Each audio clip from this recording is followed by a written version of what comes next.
होली पर्व काहींकी पालन करा जाए? होली पर्व पछरे कौन रही असल इतिहास? होलिका किए? काहींकी ताकू जीवंत निआरे जाली दिया जाइथिला? नारी रक्तर खेलरू आरंभ एई होली, जहाकू आज आपण रंगर पर्व भावे हस उल्लासर सहित पालन करती। जदि आपणक पाखरे समय थाए तेबे वीडियो को पूरा देखंतु, लाइक करंतु, शेयर करंतु, आपणक मतामत दियंतु। नुआ वीडियो देखिबा पई आम चैनल को सब्सक्राइब करंतु। आसंतु एबे विस्तृत भावे जानिबा एहा पछरे थिबा सत्यता कौन। सेतेबेले भारतर मूल निवासी अत्यंत निरीह एवं सभ्य थिले। भारतरे सिंधु घाटी सभ्यता प्रतिष्ठा होइतिला, जहा सेही समय रे दुनियार सबुठारु उन्नत सभ्यता मध्यरु अन्यतम थिला। भारतर मूल बासिंदा माने श्यामल एवं कला रंगर थिले एवं अधिक उच्चता एवं शक्तिशाली मध्य थिले। अपर पक्षे आर्य लोक माने यूरेशियारु आसीथिले, जहा एक थंडा देश एवं सेठारे थिबा लोक माने कम परिमाणर सूर्य किरण पाआंती, तेणु सेठारे थिबा लोक मानकर रंग गोरा थिला। वैज्ञानिक माने मध्य एहा प्रमाण करिसंती जे थंडा देशर लोक मानकर चर्म रंग गोरा होइथाय।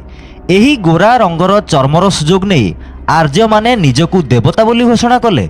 समय सहित आर्य माने देशरे सेमानकर शासन प्रतिष्ठा पाई उद्यम आरंभ कले। भारतीय सभ्यता को नष्ट करी निजर सभ्यता प्रतिष्ठा करने आर्य लोक माने यथासंभव चेष्टा करथिले। आर्य लोक माने प्रतारणा ठकेई चतुरतारे पारंगम थिले, जेउथिपाई आज मध्य अनेक मूल निवासी तांको कथारे फसी रहिसंती। विदेशी आर्य मानकर प्रथम लक्ष्य थिला भारतर महिला मानक उपरे, कारण सेमाने यूरेशियारु विताड़ित होई आसीबा बेले सेमानक महिला माने सेमानक साथीरे आसी नथिले। सेतेबेले एही आर्य माने राति अधरे आक्रमण करी भारतीय मूल निवासी मानकर धन धान्य लुटि नेबा सहित सेमानक झियो बहु मानकु भी साथीरे नै जाउथिले। परे ब्राह्मण माने अनेक रीतिनीति प्रणयन कले। समय सहित एही अभ्यास गुड़िक परंपरारे परिवर्तित हैला एवं आज मध्य भारतर महिला माने समान रीतिनीति पाई शोषणर शिकार हेउछंती। भारतर मूल निवासी राजा माने आर्य मानक यज्ञ बलिदान तथा तथा कथित धार्मिक रीतिनीति विरुद्ध रे थिले, कारण एही सबु रीतिनीति पाई पशु शस्य एवं अन्यान्य धन नष्ट होउतला। आज भी आपण हिंदू पूजा पद्धति को लक्ष्य कले ए सबु स्पष्ट जानी परिबे जे धर्म नारे केते शस्य पदार्थ धन क्षीर फल घी आदि को नष्ट करा जाउछि। सेतेबेले आर्य लोक माने धार्मिक रीतिनीति पछरे लुचि रही भ्रष्टाचार करुथिले। आज भी ठीक सेमिति भारतर बाबा मानकु देखंतु, मंदिर मठरे धर्म नारे खोला खोली यौन शोषण चली। आमको विलास व्यसनरू दूरेई रहिबार प्रवचन देई निजे बाबा माने आमरी दान दक्षिणारे विलास पूर्णतार चरम शिखर रे बसिचंती। प्रतिदिन नुआ नुआ झियो बहु धर्म नारे यौन शोषण करुछंती। ए कथा लुचि रही नाही, आपण समस्ते ए कथा भल भाबरे जानिछंती। किंतु दुख एवं परितापर विषय यह जे तथापि आपण माने एमानक षडयंत्र रे फसी रहिछंती। तेणु आपण ए सबु को बुझंतु, ए सबुरु दूरेई रुहंतु। ऋग्वेद पढ़िबा परे आमे जानिबाकू पाइलु जे आर्य लोक माने धर्म नारे जेउ भली खराब कार्य करुथिले। विभिन्न धार्मिक अनुष्ठान पालन हेउथुवा समय रे सोमरस नामक मद पिया जाउथुला एवं गाई षंढ घोड़ा छेली मेंढा इत्यादि पशु मानकु हत्या करी सेमानकर मांस खिया जाउथुला। पुत्रेष्टि यज्ञ, अश्वमेध यज्ञ, राजसु यज्ञ नारे खोला खोली एवं सर्वसाधारण स्थान रे यौन संपर्क करा जाउथुला। जदि आपण एही कुप्रथा गुड़िक विषय रे अधिक सूचना जानिबाकू चाहती, जहा आज एक प्रकार परंपरा रे परिणत होईछि, तेबे आपण ऋग्वेदर दशम मंडल, अथर्ववेद, सामवेद, देवी भागवत पुराण, बराह पुराण इत्यादि धार्मिक ग्रंथ पढ़ी पारिबे। एबे होलीर विषय वस्तु उपर नजर पकांतु। थरे आर्य माने जणे शक्तिशाली भारतीय राजा हिरण्यकशिपुक राज्य उपरे आक्रमण करी सेठारे सेमानकर राज्य तथा सेमानकर सभ्यता प्रतिष्ठा करने चेष्टा कले। सेतेबेले राजा हिरण्यकशिपु मध्य आर्य मानकर एही अमानुषिक संस्कृति को विरोध करथिले। ନାଗବଂଶର ରାଜା ଥିବା ରାଜା ହିରଣ୍ୟକଶିପୁ ଆର୍ଯ୍ୟମାନଙ୍କୁ ନାଗବଂଶ ଧର୍ମ ଅନୁଯାୟୀ ଅଧାର୍ମିକ ତଥା ଦୁଷ୍କର୍ମକାରୀ ବୋଲି ଘୋଷଣା କରିଥିଲେ ଏବଂ ଆର୍ଯ୍ୟମାନଙ୍କ ଧର୍ମ ଗ୍ରହଣ କରିବାକୁ ମନା କରିଦେଇଥିଲେ।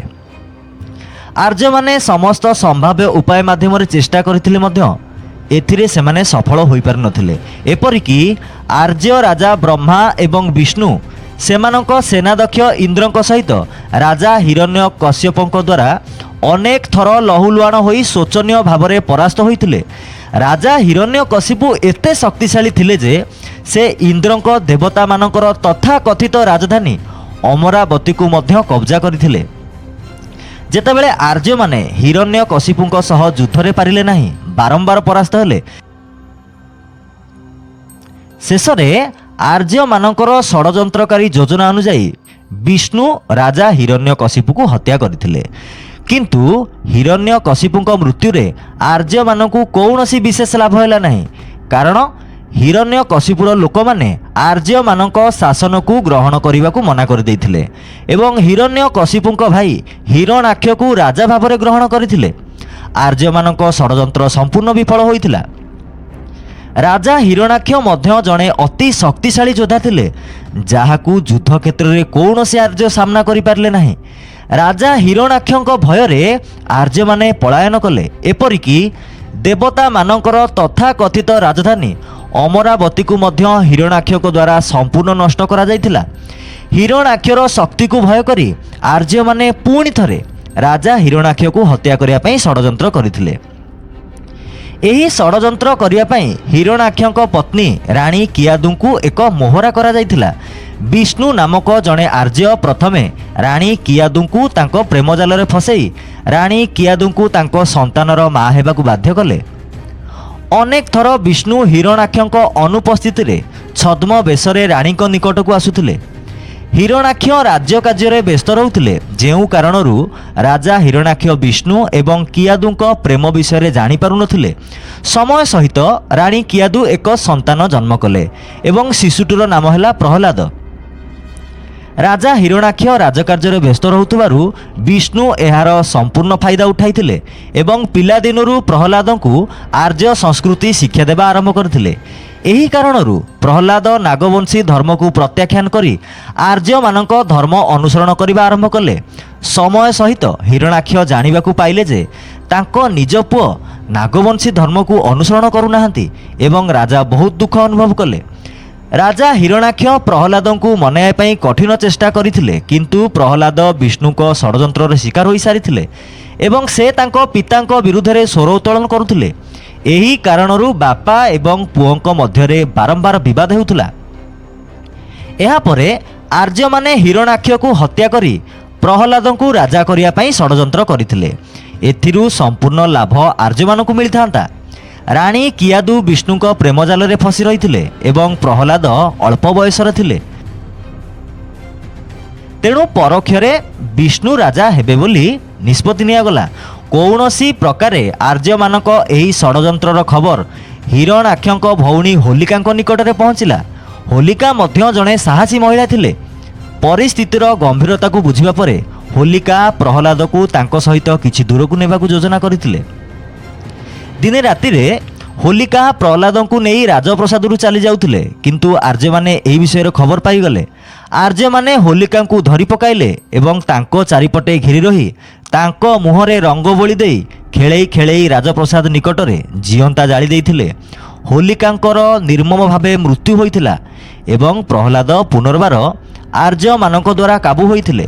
ଆର୍ଯ୍ୟମାନେ ଏହି ଅମାନବୀୟ ଘଟଣାକୁ ଏକ ଈଶ୍ୱରୀୟ ଚମତ୍କାର ବୋଲି ଘୋଷଣା କରି କହିଥିଲେ ଯେ ହୋଲିକା ଯିଏ କେବେ ନିଆଁରେ ଜଳିବା କଥା ନୁହେଁ, ହୋଲିକା ଯିଏ କେବେ ନିଆଁରେ ଜଳିବା କଥା ନୁହେଁ, ସେ ନିଆଁରେ ପୋଡ଼ିଗଲା ଏବଂ ପ୍ରହ୍ଲାଦ ବିଷ୍ଣୁ ଭକ୍ତ ଥିବାରୁ ତାଙ୍କର କିଛି ହେଲା ନାହିଁ। ଏହା କେବଳ ଗଞ୍ଜୋଡ଼ମାନଙ୍କର ଗାଲୁଗପ। ବାସ୍ତବ କଥା ହେଉଛି ଯେ ଆର୍ଯ୍ୟମାନେ ପ୍ରହ୍ଲାଦକୁ କବ୍ଜା କରିବା ପାଇଁ ହୋଲିକାକୁ ନିର୍ମମ ଭାବରେ ଜାଳି ଦେଇଥିଲେ। ଗୋଟିଏ ପରେ ଗୋଟିଏ ଯୁଦ୍ଧରେ ହିରଣାକ୍ଷକୁ ପରାସ୍ତ କରିବାକୁ କୌଣସି ଆର୍ଯ୍ୟମାନଙ୍କର ସାହସ ନଥିଲା, ତେଣୁ ପ୍ରତାରଣା କରି ହିରଣାକ୍ଷକୁ ହତ୍ୟା କରିବା ପାଇଁ ଷଡ଼ଯନ୍ତ୍ର କରାଯାଇଥିଲା। ଏବଂ ଏହି ବିଷ୍ଣୁ ସିଂହ ମୁଖା ଲଗେଇ କା ପୁରୁଷ ଭୀରୁଙ୍କ ଭଳି ହିରଣାକ୍ଷକୁ କବାଟ ପଛରୁ ଖଣ୍ଡା ଦ୍ୱାରା ପେଟରେ ଆଘାତ କରି ପ୍ରତାରଣା କରି ହତ୍ୟା କରିଥିଲେ, ଯାହା ଫଳରେ ରାଜାଙ୍କୁ କିଏ ହତ୍ୟା କରିଛନ୍ତି ତାହା ଜଣାପଡ଼ିପାରିବ ନାହିଁ। ଏହିଭଳି ଭାବରେ ପ୍ରତାରଣା ଦ୍ୱାରା ଆର୍ଯ୍ୟମାନେ ମୂଳ ନିବାସୀ ରାଜା ହିରଣ୍ୟକଶିପୁ ଏବଂ ହିରଣାକ୍ଷଙ୍କ ରାଜ୍ୟକୁ ଜୟ କଲେ ଏବଂ ପ୍ରହ୍ଲାଦଙ୍କୁ ରାଜା କରି ସେମାନଙ୍କ ରାଜ୍ୟ ଉପରେ ସେମାନଙ୍କର ଆଧିପତ୍ୟ ସ୍ଥାପନ କଲେ। ଆମର ମହାନ ରାଜା ହିରଣ୍ୟକଶିପୁ ଏବଂ ସାହସୀ ହୋଲିକାଙ୍କ ବଳିଦାନକୁ ମନେ ରଖିବା ପାଇଁ ଆମେ ହୋଲିକୁ ଏକ ଶୋକ ଦିବସ ଭାବରେ ପାଳନ କରିଥିଲୁ। ଏବଂ ଠିକ୍ ଯେମିତି ଆମେ ଜଣେ ମୃତ ବ୍ୟକ୍ତିଙ୍କ ଅନ୍ତିମ ସଂସ୍କାର ସମୟରେ ଚିତାର ଚାରିପଟେ ଘେରି ରହିଥାଉ, ସେହିପରି ହୋଲିକାର ସାଙ୍କେତିକ ଚିତାକୁ ଜଳେଇ ରଙ୍ଗ ଫୋପାଡ଼ି ଆମେ ପୂର୍ବପୁରୁଷମାନଙ୍କୁ ସମ୍ମାନ ଜଣାଇ ଆସିଛୁ। କିନ୍ତୁ ଏହି ବିଦେଶୀ ଆର୍ଯ୍ୟମାନେ ବ୍ରାହ୍ମଣ, ବୈଷ୍ଣବ ଏବଂ କ୍ଷତ୍ରିୟମାନେ ଏହାକୁ ନଷ୍ଟ କରିବା ପାଇଁ ଆମର ଐତିହାସିକ ତଥ୍ୟକୁ ବିକୃତ କରିଥିଲେ ଏବଂ ବିଷ୍ଣୁ ଏବଂ ତାଙ୍କର ଛଦ୍ମ ନାମକାରୀ ନରସିଂହ ଅବତାରର କାହାଣୀ ପ୍ରବର୍ତ୍ତିତ ହୋଇଥିଲା, ଯେଉଁଥିପାଇଁ ଆଜି ଆମେ ଆମର ପୂର୍ବଜମାନଙ୍କୁ ଖରାପ ବୋଲି ଭାବୁଛୁ ଏବଂ ଏହି ନୃଶଂସ ଭୀରୁ ଡକାୟତ ଆର୍ଯ୍ୟମାନଙ୍କୁ ଭଗବାନ ବୋଲି ଭାବୁଛୁ। ଏହି ବିଦେଶୀ ଆର୍ଯ୍ୟମାନେ ପ୍ରକୃତରେ ନିଜକୁ ସୁର ବୋଲି କହୁଥିଲେ, କାରଣ ସେମାନେ ସୋମରସ ନାମକ ମଦ ପିଉଥିଲେ ଏବଂ ଭାରତର ଲୋକ ଏବଂ ଆମର ପୂର୍ବପୁରୁଷ ରାଜାମାନେ ମଦ୍ୟପାନ କରୁନଥିଲେ। ସେଥିପାଇଁ ଆର୍ଯ୍ୟ ଲୋକମାନେ ମୂଳ ନିବାସୀ ଏବଂ ସେମାନଙ୍କର ରାଜାମାନଙ୍କୁ ଅସୁର ବୋଲି କହୁଥିଲେ ଏବଂ ସେମାନେ ଏହି ଡକାୟତ ଗୋଷ୍ଠୀର ମୁଖ୍ୟ ନେତାମାନଙ୍କୁ ଭଗବାନର ଆଖ୍ୟା ଦେଲେ ଏବଂ ସେମାନେ ବିଭିନ୍ନ ଗୋଷ୍ଠୀ ସେମାନଙ୍କର ସେନାମାନଙ୍କୁ କଳ୍ପିତ ବେଦ ଏବଂ ପୁରାଣରେ ଭଗବାନଙ୍କ ଅବତାର ଭାବରେ ଦେଖାଇଲେ ଏବଂ ଏହିପରି ଭାବରେ ଏହି ବିଦେଶୀ ଆର୍ଯ୍ୟମାନେ ସେମାନଙ୍କର ଡକାୟତ ଗୋଷ୍ଠୀକୁ ଆମ ଭାରତର ବିଭିନ୍ନ ସ୍ଥାନକୁ ପଠାଉଥିଲେ ଏବଂ ଆମ ପୂର୍ବପୁରୁଷମାନଙ୍କୁ ହତ୍ୟା କରି ଆମର ସେମାନଙ୍କର ରାଜ୍ୟକୁ କାବୁ କରି ରଖୁଥିଲେ ଏବଂ ସମାନ କ୍ରମରେ ସେମାନେ ଆମର ବିଭିନ୍ନ ଅଞ୍ଚଳର ମୂଳ ନିବାସୀ ରାଜାମାନଙ୍କୁ ରାକ୍ଷସ ବୋଲି ଘୋଷଣା କଲେ ଏବଂ ସେଠାରେ ବିଜେତା ସେନାଙ୍କୁ ବିଭିନ୍ନ ଅବତାର ବୋଲି ଘୋଷଣା କଲେ। ଏବଂ ଆଜି ଏହାଠାରୁ ଅଧିକ ଦୁଃଖଦାୟକ ହୋଇପାରେ ଯେ ସମଗ୍ର ଦେଶ ଅର୍ଥାତ୍ ଆମେ ସେମାନଙ୍କର କାଳ୍ପନିକ ବେଦ ଏବଂ ପୁରାଣରେ ଥିବା ନକଲି ଦେବତାଙ୍କୁ ପୂଜା କରୁଛୁ, ଯଥା ଆମର ପୂର୍ବପୁରୁଷଙ୍କୁ ହତ୍ୟାକାରୀ ବୋଲି ଭାବୁଛୁ ଏବଂ ଆମେ ନିଜେ ପୂର୍ବପୁରୁଷମାନଙ୍କୁ ଅସୁର ଏବଂ ରାକ୍ଷସ ବୋଲି ଭାବି ଅପମାନିତ କରୁଛୁ। ମନେ ରଖନ୍ତୁ ଯେ ବେଦ ଏବଂ ପୁରାଣରେ ଏହା ଲେଖାଯାଇଛି ଯେ ସମସ୍ତ ଦେବତା ଲକ୍ଷ ଲକ୍ଷ ବର୍ଷ ପୁରୁଣା ଏବଂ ଭଗବାନ କୁଆଡ଼େ ଅଶ୍ୱ ଚଲାଉଥିଲେ ଏବଂ ବିଷ୍ଣୁଙ୍କ ବାହନ ହେଉଛି ଗରୁଡ଼ ପକ୍ଷୀ, କିନ୍ତୁ ଘୋଡ଼ା ଏବଂ ଗରୁଡ଼ ପକ୍ଷୀ ଭାରତରେ ମିଳିନଥିଲା। ଏହି ବିଦେଶୀ ଆର୍ଯ୍ୟମାନେ ସେମାନଙ୍କ ସହିତ କିଛି ଶହ ବର୍ଷ ପୂର୍ବରୁ ଏହାକୁ ଆଣିଥିଲେ ଏବଂ ଏଥିରୁ ପ୍ରମାଣିତ ହେଉଛି ଯେ ଏହି ବିଷ୍ଣୁ ଏବଂ ତାଙ୍କ ଅବତାର ସବୁ କାଳ୍ପନିକ। ଏମାନେ ନିଜକୁ ଭଗବାନ ଏବଂ ତାଙ୍କର ସେନାମାନଙ୍କୁ ଅବତାର ଭାବରେ ଘୋଷଣା କରିଛନ୍ତି। ବର୍ତ୍ତମାନ ସମୟ ଆସିଛି ଯେ ଆମେ ଆମ ଦେଶର ପ୍ରକୃତ ଇତିହାସକୁ ଜାଣିବା ଉଚିତ, ବୁଝିବା ଉଚିତ ଏବଂ ଆମର ପିତୃପୁରୁଷ ରାଜାମାନଙ୍କୁ ସମ୍ମାନ ଦେବା ଉଚିତ, ଯେଉଁମାନେ ଅସୁର କିମ୍ବା ରାକ୍ଷସ ନୁହନ୍ତି ବରଂ ସାହସୀ ଏବଂ ବୀର ବ୍ୟକ୍ତି ଥିଲେ ଏବଂ ଆଜି ଯାହାକୁ ଆମେ ଭଗବାନ ଭାବରେ ବିବେଚନା କରୁଛୁ ସେମାନେ ପ୍ରକୃତରେ ଆମ ପୂର୍ବପୁରୁଷଙ୍କ ଅପରାଧୀ ଏବଂ ହତ୍ୟାକାରୀ, ଯାହାର ଉପାସନା ଏବଂ ସମ୍ମାନ ଆମକୁ ତ୍ୟାଗ କରିବାକୁ ହେବ। ଉଦାହରଣ ସ୍ୱରୂପ ଦକ୍ଷିଣ ଭାରତର ଆମର ଜଣେ ମହାନ ପିତୃପୁରୁଷ ହେଉଛନ୍ତି ରାଜା ମହିଷାସୁର, ଯିଏ ଭଗବାନଙ୍କ ଏହି ନକଲି କାହାଣୀରେ ଅସୁର ଭାବରେ ବର୍ଣ୍ଣନା କରାଯାଇଛନ୍ତି, ଯେତେବେଳେ କି ସେ ଏକ ଅତି ବିକଶିତ ରାଜ୍ୟର ରାଜା ଥିଲେ, ଯାହାର ପ୍ରମାଣ ହେଉଛି କର୍ଣ୍ଣାଟକର ପ୍ରସିଦ୍ଧ ସହର ମହୀଶୂର, ଯେଉଁଠାରେ ତାଙ୍କର ପ୍ରତିମୂର୍ତ୍ତି ମଧ୍ୟ ରହିଛି। ତେଣୁ ବାସ୍ତବ ଇତିହାସକୁ ଜାଣନ୍ତୁ। ଆଶା କରୁଛୁ ରଙ୍ଗର ପର୍ବ ହୋଲିର ବାସ୍ତବ ଇତିହାସ ବିଷୟରେ ଆପଣ ଅବଗତ ହୋଇସାରିଥିବେ ନିଶ୍ଚୟ। ভিডিও ভালো লাগিলে ভিডিওକୁ লাইক করন্তু, ভিডিওକୁ সেয়ার করন্তু, কমেন্ট বক্সরে আপনার মতামত দিয়ন্তু।